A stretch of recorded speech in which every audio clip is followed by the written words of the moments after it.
The biggest challenge facing Iowa's legislature's 2022 session is the Kim Reynolds workforce crisis. In Iowa manufacturing, healthcare, education, and our service industries, everywhere across our state, there just aren't enough workers. And yet too many Iowans are still leaving for better opportunity and better jobs in other states. This disconnect should concern everyone. An economy that doesn't have enough workers or enough opportunity for hardworking Iowans is fundamentally broken. Remember that before the pandemic, local Iowa chambers of commerce were telling legislators that they had three issues: workforce, workforce, and workforce. 2 years later, the Reynolds workforce crisis has only gotten worse. Iowa has more job openings than people without jobs, and there are fewer Iowans working today than nearly a decade ago, before Kim Reynolds took office. Kim Reynolds' workforce crisis is negatively impacting virtually every industry in Iowa, especially healthcare. The Kim Reynolds workforce crisis is driving up healthcare costs for all Iowans and making it harder for Iowans to get critical and timely medical care when we need it. The Iowa Republican agenda is driving working people, and especially young people, out of our state and is repulsive to businesses and investors who might be looking at starting a new business in Iowa. During the 2022 session, Senate Democrats will tackle this issue head on. We have an agenda to solve the Kim Reynolds workforce crisis and fix Iowa's economy.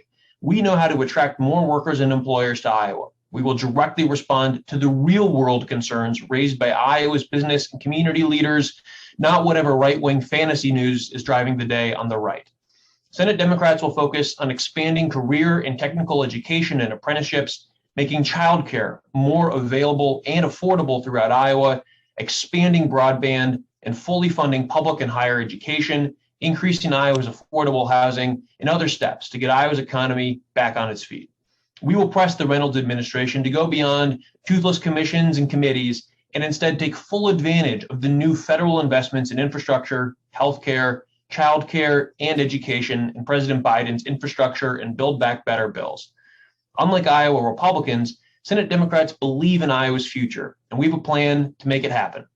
Republicans are focused on their latest culture war, distraction. They don't have a plan to solve Kim Reynolds' workforce crisis, so they're trying to distract folks with new extremist ideas like banning books and jailing teachers and librarians.